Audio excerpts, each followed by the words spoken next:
menghubungkan perumusan strategi dan implementasi. Jadi ini adalah bukti implementasi sudah dijalankan dalam bentuk kebijakan, ya itu.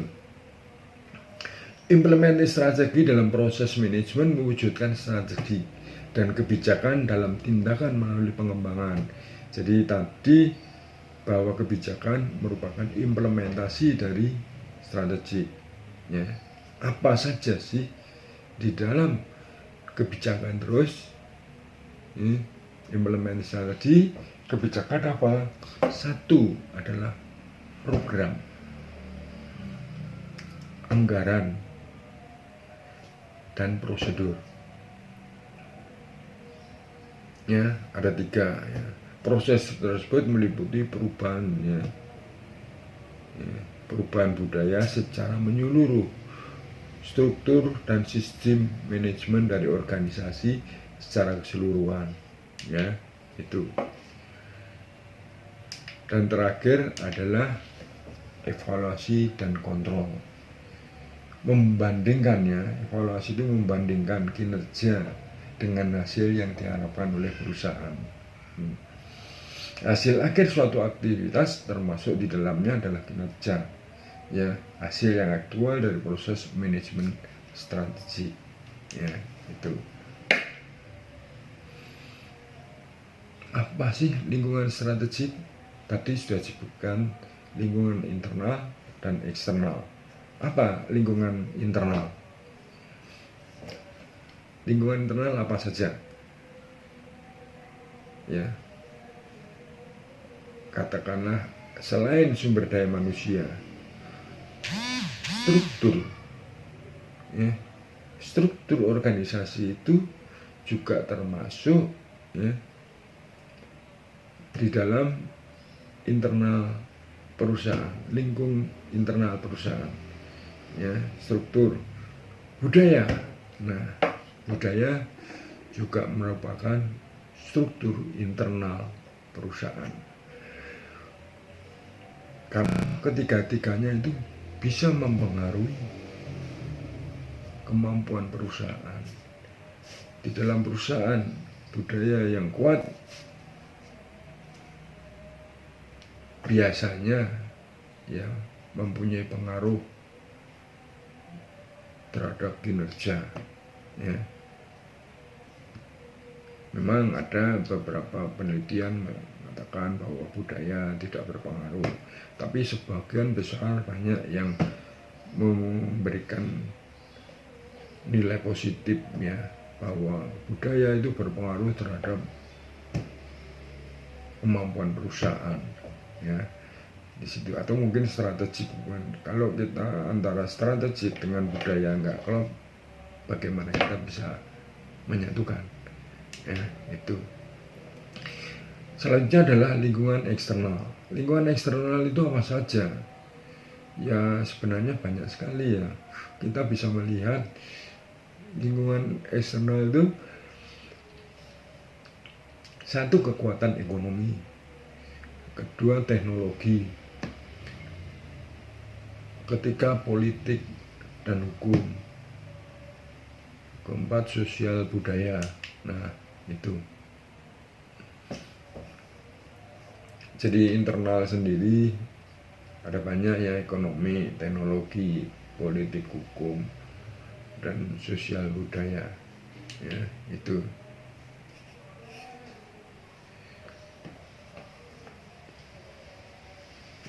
Menurut Stefani, ya, di dalam Rahmat, ya, kita bisa menyebutkan bahwa strategi itu didefinisikan sebagai proses penentuan rencana para pemimpin, ya, pemimpin dalam hal ini adalah pemimpin puncak, ya, yang fokus untuk jangka panjang, ya.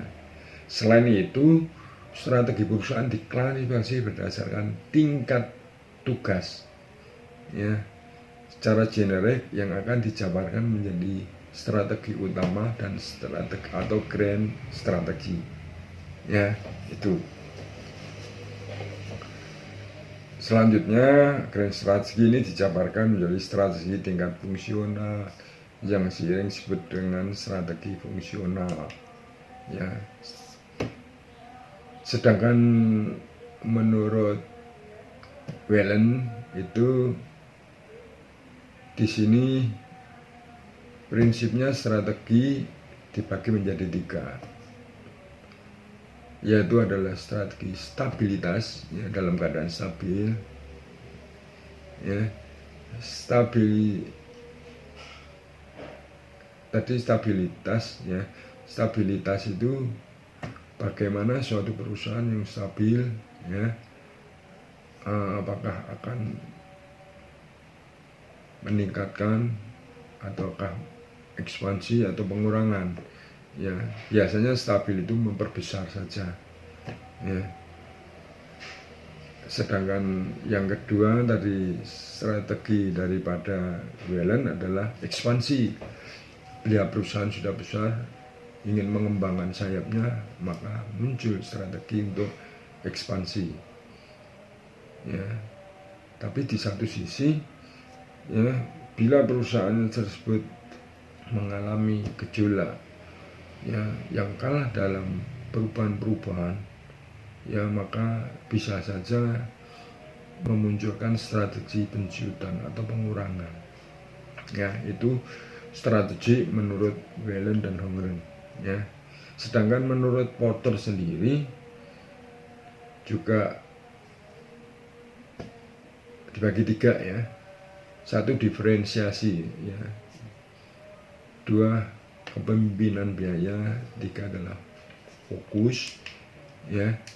Jadi di sini diferensiasi itu membedakan. Di satu sisi mungkin adalah kualitas, ya, kualitas, peningkatan kualitas yang bagus, ya. Kepemimpinan biaya itu Anda bisa melihat, ya, ya, dulu ada penerbangan yang menamakan diri adalah kepemimpinan biaya, adalah Lion Air.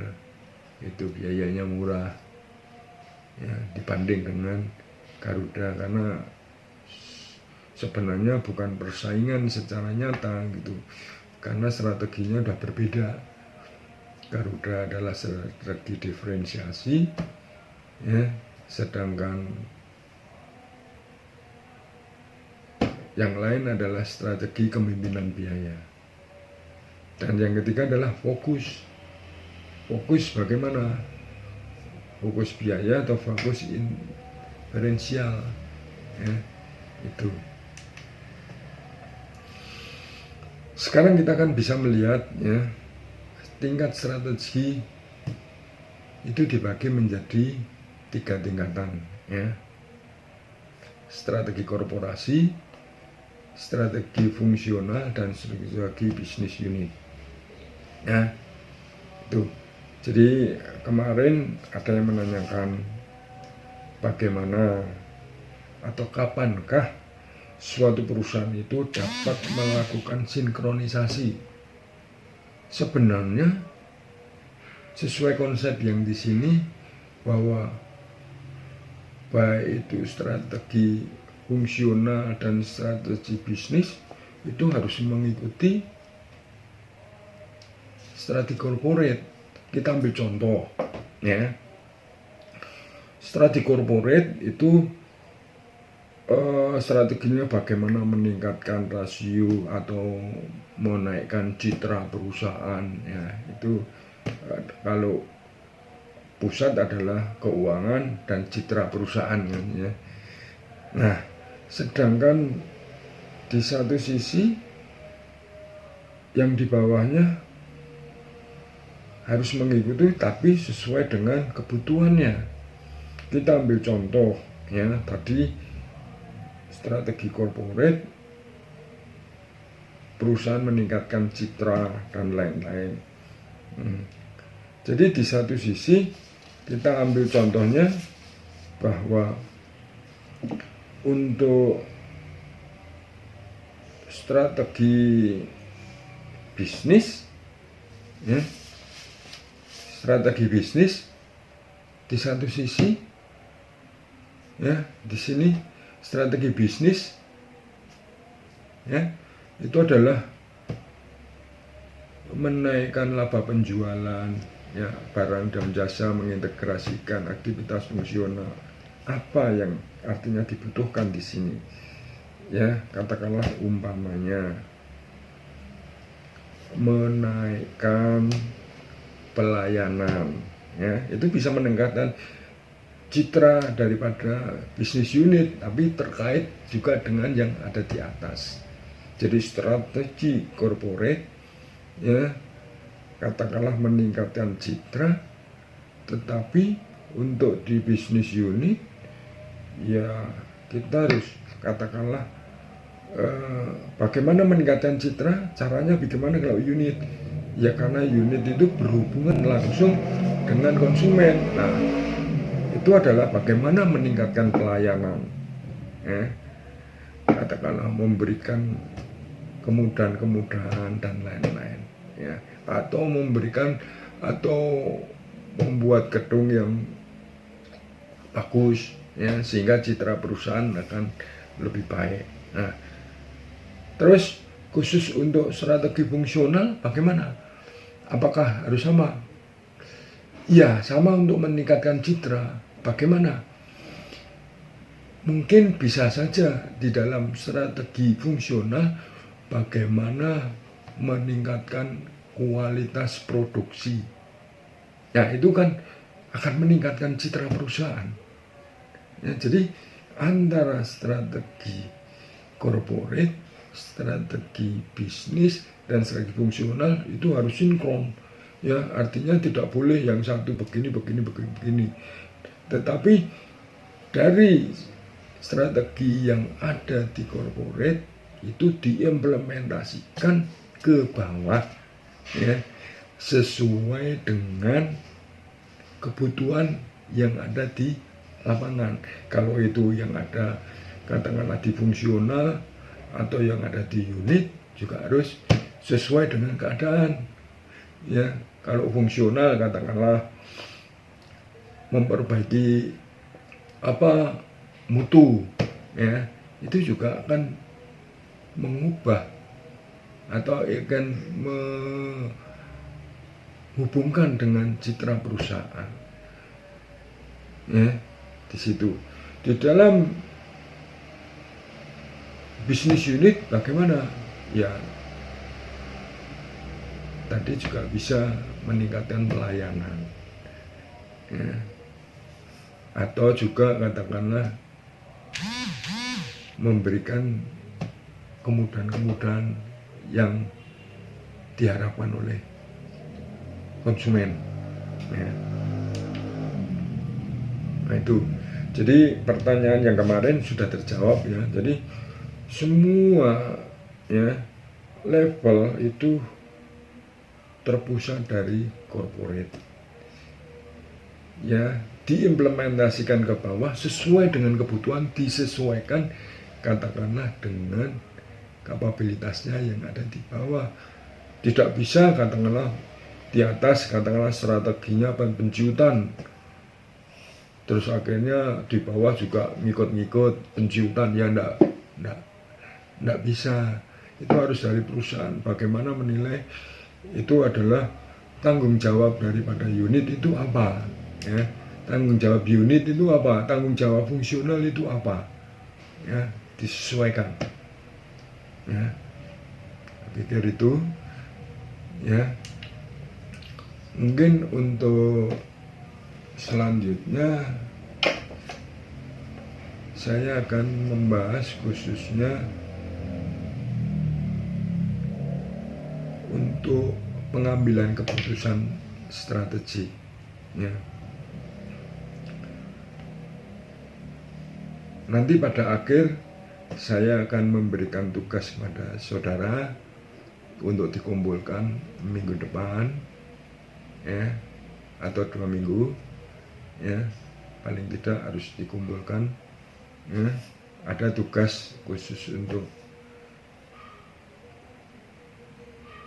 sendiri ya, tugas mandiri ya, tugas kelompok nanti kita akan pikirkan ya. sekarang tugas mandiri, nanti pada akhir sesi ya itu. Sekarang saya akan membahas mengenai masalah pengambilan keputusan ya.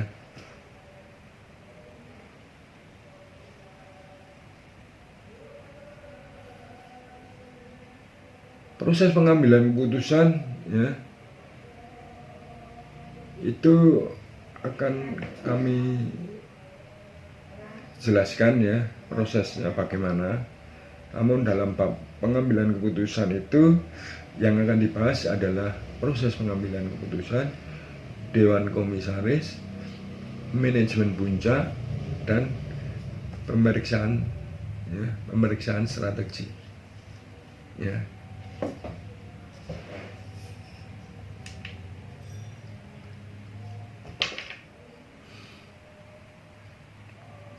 Dalam mengambil keputusan ya, semua memerlukan proses ya. Hasil tersebut bisa ya, kita kalau main dadu kan bisa saja ya, pasti tidak pasti. Kalau main dadu mungkin 1 banding berapa, karena ada nilainya ada 6 ya, 1 banding 36 ya, itu pasti akan keluar. Ada yang penuh risiko ya. Jadi pertama adalah pasti, kedua adalah penuh risiko, dan ketiga adalah bahkan tidak pasti ya. Artinya apa? Pasti hasilnya dapat diketahui sebelumnya, katakanlah umpamanya kita ambil contoh di situ ya, pasti akan diketahui hasilnya apabila penerjun payung ya, payungnya tidak terbuka ya, akan meninggal ya. Di situ risiko dalam mengambil keputusan itu pasti ada risiko ya. Bila 2 atau lebih hasil keputusan muncul, kemungkinan terjadi masing-masing hasil diketahui oleh pengambilan keputusan ya. Jadi misalnya katakanlah pasang dadu tadi ya, atau melempar mata uang. Kalau melempar dadu adalah resikonya adalah kemampuannya adalah 1/36, sedangkan lempar uang adalah 50-50 ya. Itu bisa a posteriori ya, jadi a posteriori berdasarkan pengalaman ditentukan probabilitasnya ya. Itu kita lanjut ya. Tadi dalam mengambil keputusan itu adalah 3 ya. 1 adalah pasti, penuh risiko, atau bahkan tidak pasti ya.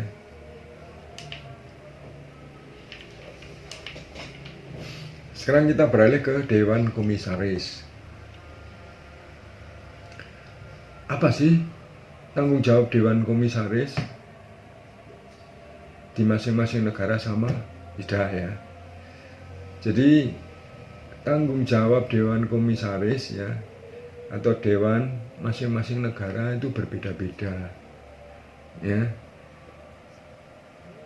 dengan yang lainnya ya. 1,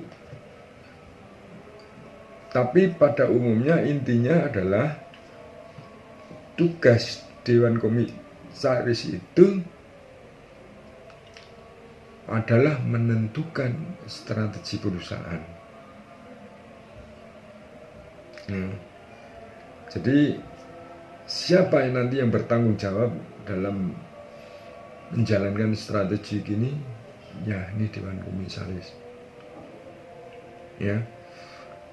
Dewan Komisaris adalah suksesi ya, memilih dan menghentikan CEO dan manajemen puncak. Ya. Ketiga, mengendalikan, memonitor, mengawasi manajemen puncak. Keempat adalah meninjau dan menyetujui penggunaan sumber daya. 5 adalah memperhatikan kepentingan pemegang saham. Jadi ini juga pemegang saham itu bisa memberikan tanggung jawab kepada Dewan Komisaris. Secara hukum, ya, Dewan dibutuhkan untuk mengatur urusan perusahaan, jadi bukan mengelola, ya. Jadi untuk mengatur, ya, urusan perusahaan, ya, tapi bukan mengelola. Nah, Dewan Komisaris itu diikat oleh hukum dan dapat mengatur hal-hal dengan hati-hati, ya. Jadi tadi ada Dewan Komisaris, sekarang Dewan Pengawas.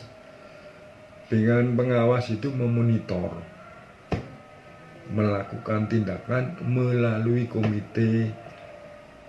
Lewat Dewan dapat mengikuti perkembangan di luar dan di dalam perusahaan.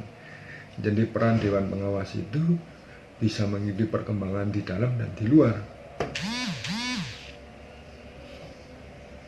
Kedua adalah mengevaluasi dan memengaruhi, ya, proposal keputusan, tindakan manajemen, memberi nasihat dan saran, ya. Jadi evaluasinya itu bisa mengambil pemeriksaan proposal, ya, keputusan manajemen, memberi nasihat dan lain-lain. 4, memulai dengan menetapkan, ya, menggambarkan misi perusahaan, menetapkan pilihan strategi kepada manajemen hanya yang aktif, ya.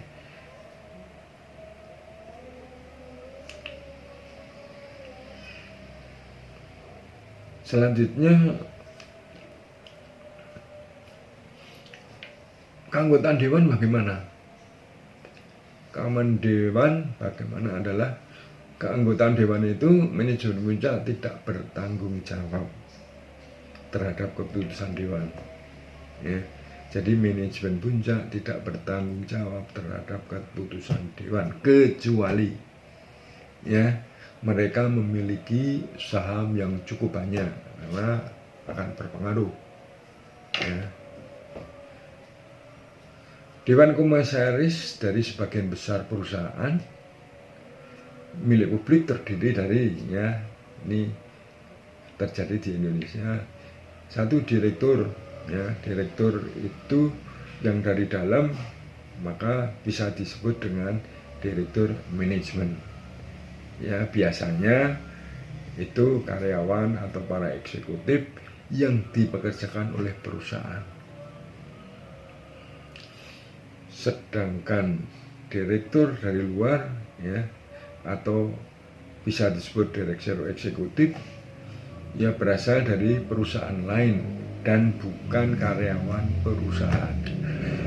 Dari direktur manajemen dari dalam, dan itu adalah mungkin diangkat oleh perusahaan, ya, atau karyawan yang diangkat perusahaan.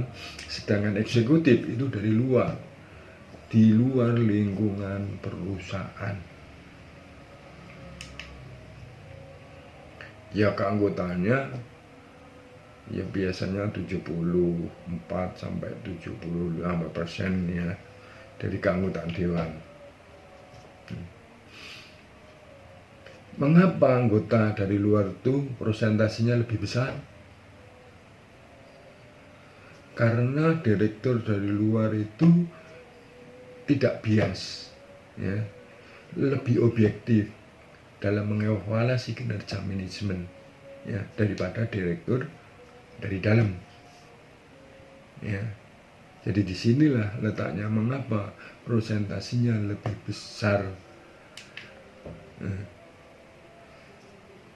Manajemen puncak. CEO biasanya melakukan fungsi manajemen di dalam koordinasi ya dengan presiden atau wakil presiden ya, atau eksekutif, presiden divisi ataupun fungsi ya. CEO tidak hanya memiliki pengaruh kuat terhadap arah strategi ya, tetapi mereka secara langsung juga mempengaruhi kinerja perusahaan ya, melalui tindakan dan pernyataan ya. Ini yang bertanggung jawab terhadap perusahaan adalah yang bersangkutan memiliki pengaruh kuat terhadap strategi dan mempengaruhi kinerja perusahaan. Tanggung jawab manajemen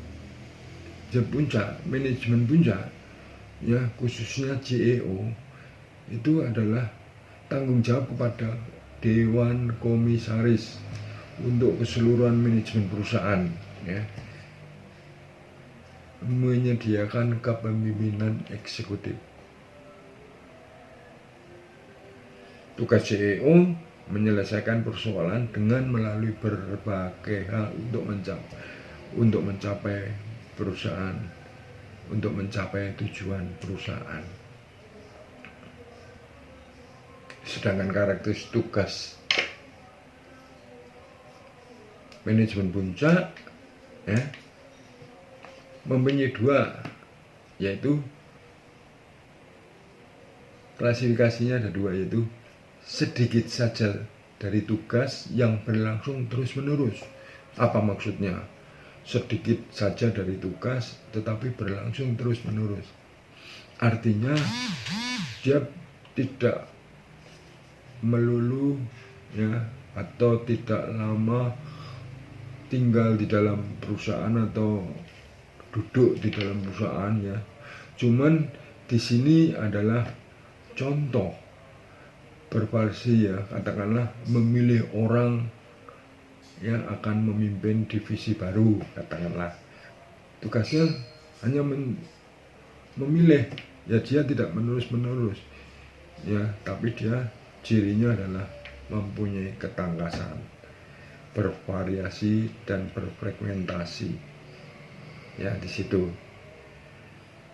Jadi tugasnya sedikit tapi berlangsung terus-menerus, yaitu memilih tadi. Tugas ini membutuhkan kapabilitas dan temperamen, misalnya menganalisis, mempunyai ide abstrak, perhitungan, konsep dan lain-lain. Ya, itu. Kalau kita bisa jelaskan ya, kita akan menjelaskan ya.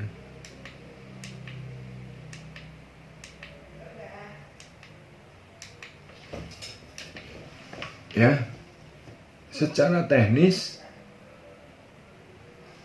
dan secara manusia dan konseptual, manajemen puncak itu kira-kira khusus untuk konseptual biasanya lebih besar ya, 48,4% ya, hampir 48,5% ya, itu konseptual harus.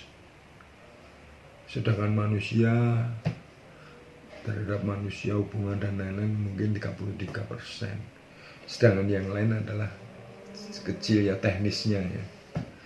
Berbeda dengan manajemen menengah,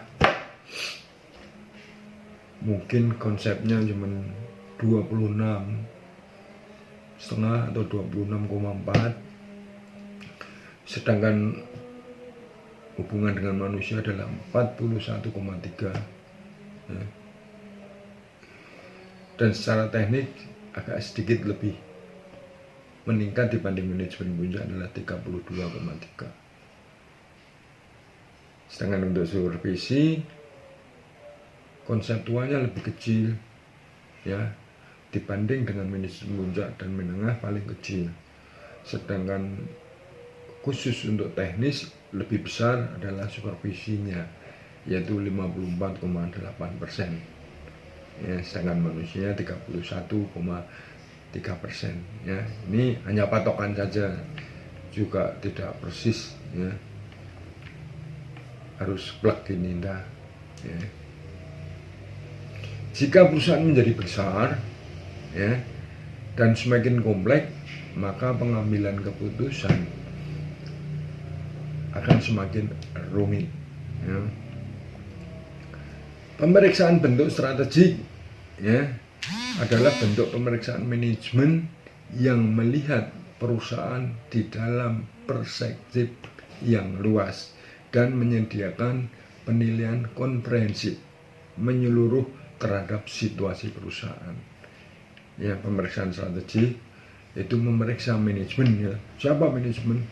Ya, yang ada di manajemen.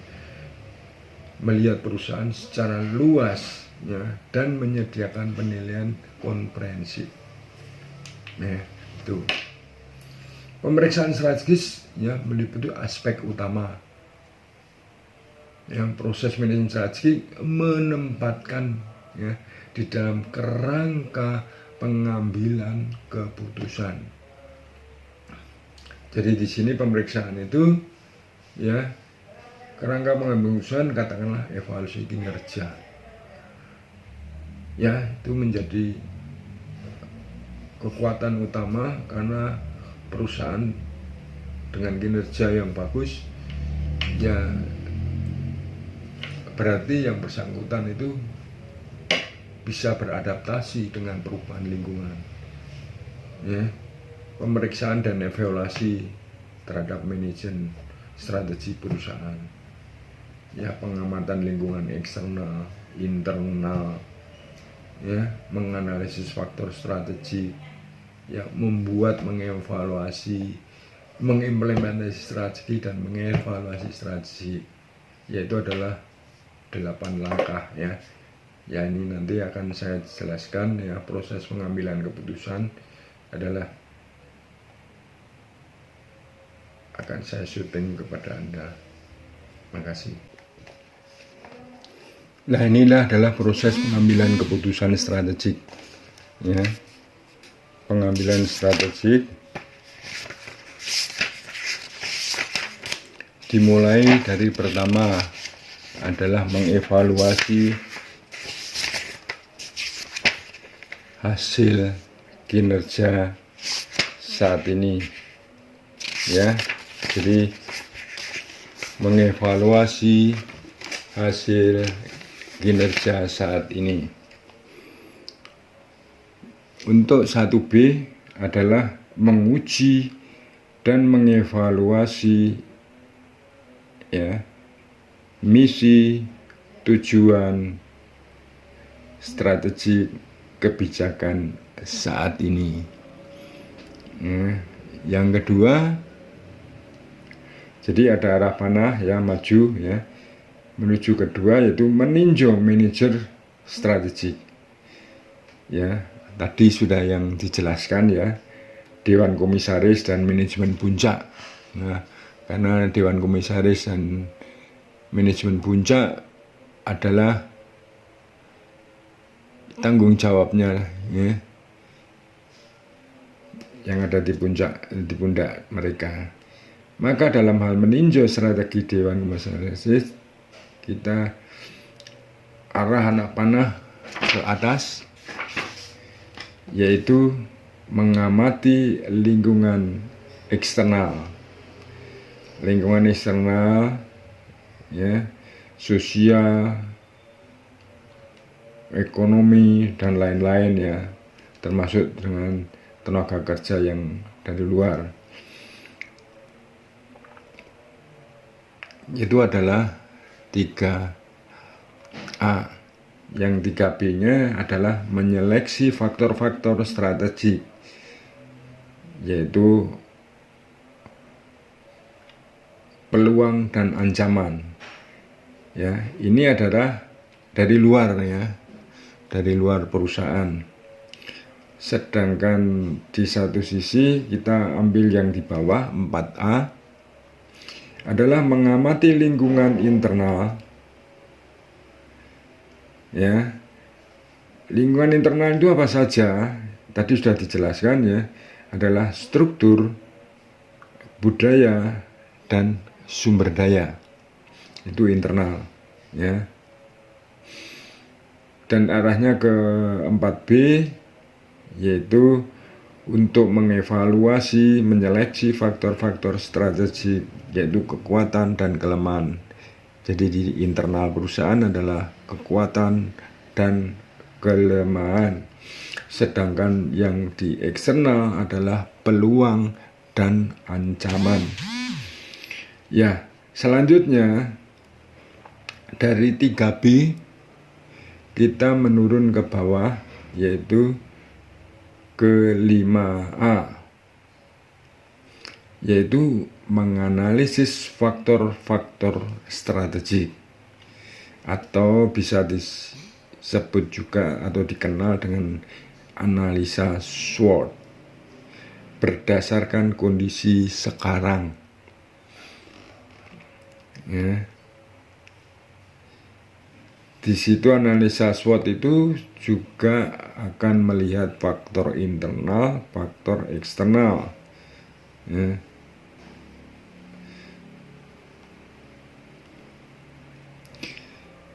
Selanjutnya 5B adalah meninjau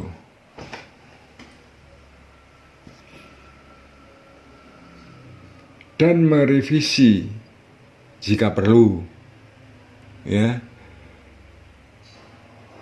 misi dan tujuan ya. Selanjutnya 6A adalah menghasilkan dan mengevaluasi alternatif strategik. Ya, itu tadi adalah tahapan-tahapan ya. Kalau ini proses pengambilan ya, kalau ini tahapan ya.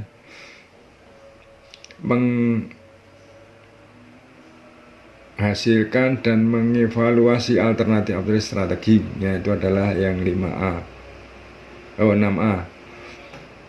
Ke-6B adalah menyeleksi dan merekomendasi alternatif terbaik.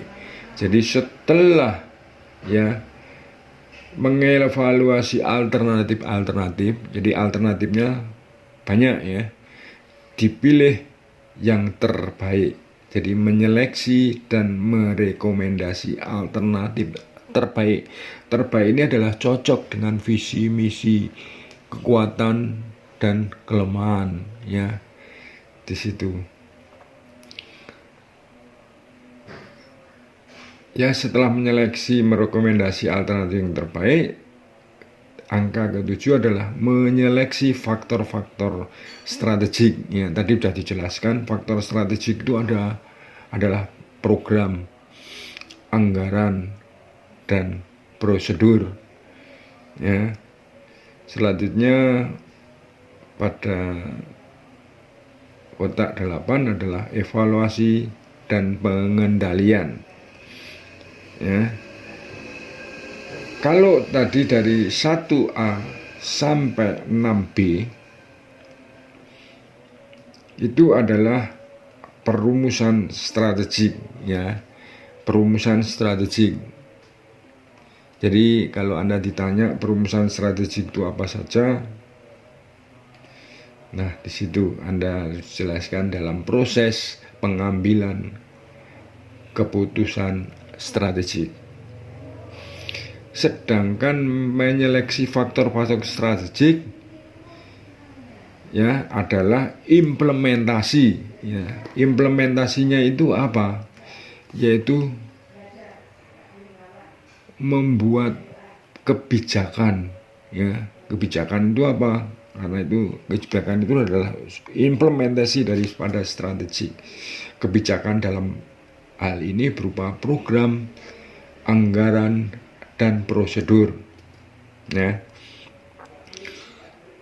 Sedangkan yang kotak 8 itu evaluasi dan pengendalian Itu adalah langkah ke-8. Ya, itu tadi.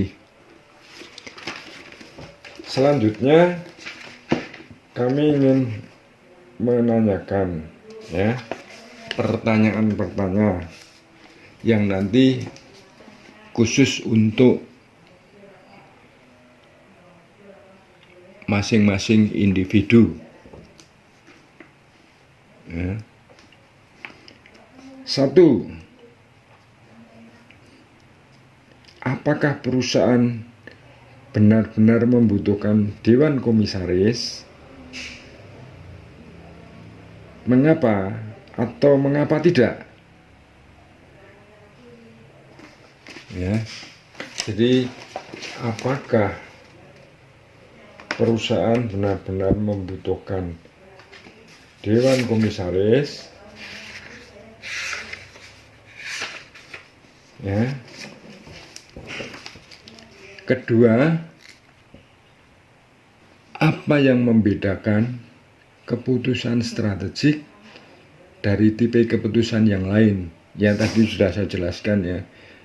Jadi keputusan strategik itu berbeda dengan keputusan yang lain.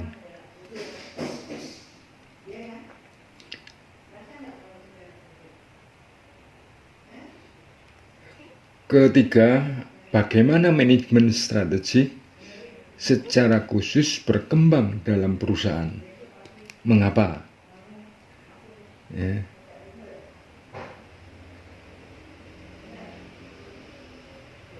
Apa yang dimaksud dengan hierarki strategik? Ya, ini sudah dijelaskan berkali-kali ya. Ya.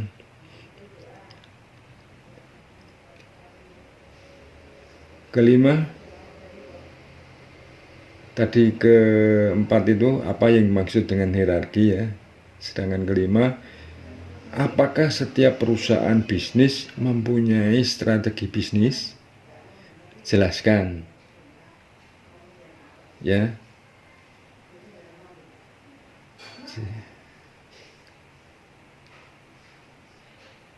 Ya, saya pikir itu aja.